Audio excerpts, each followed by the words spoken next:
before we dive into the world of Middle-earth, don't forget to subscribe to our channel and hit that like button.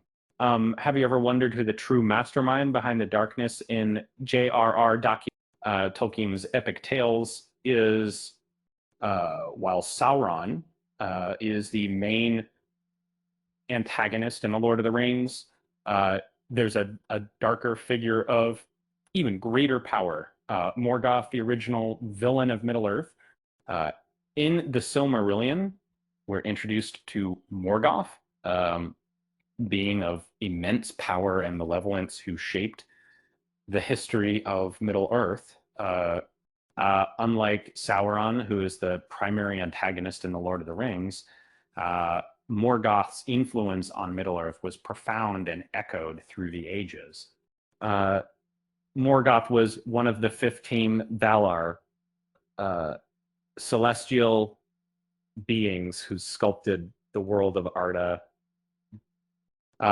However, he was discontent with his role and lacked the divine power to create life like Eru Ilúvatar, the creator of all.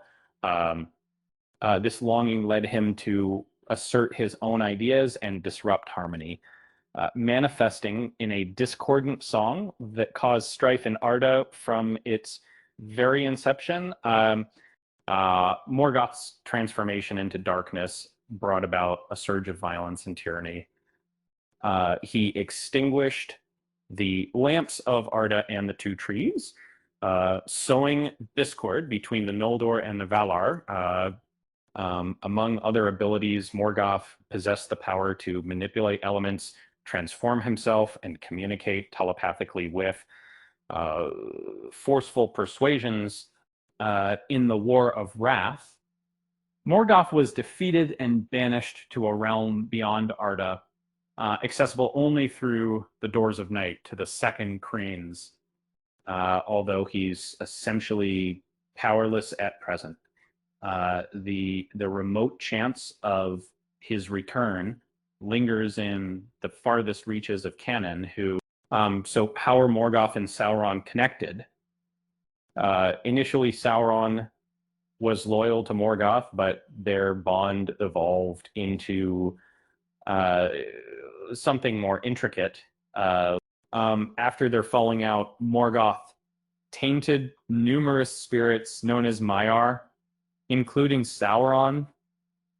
Sauron held great wisdom among the people he served, indicating that he spent a considerable amount of time as a virtuous and skilled Maiar. Morgoth manipulated Sauron's affinity for order and dislike for unnecessary conflict, offering him an effective path to his ambitions. This was ironic because Morgoth was actually a spirit wasteful and pitiless. This deception was really at the heart of Morgoth and Sauron's relationship.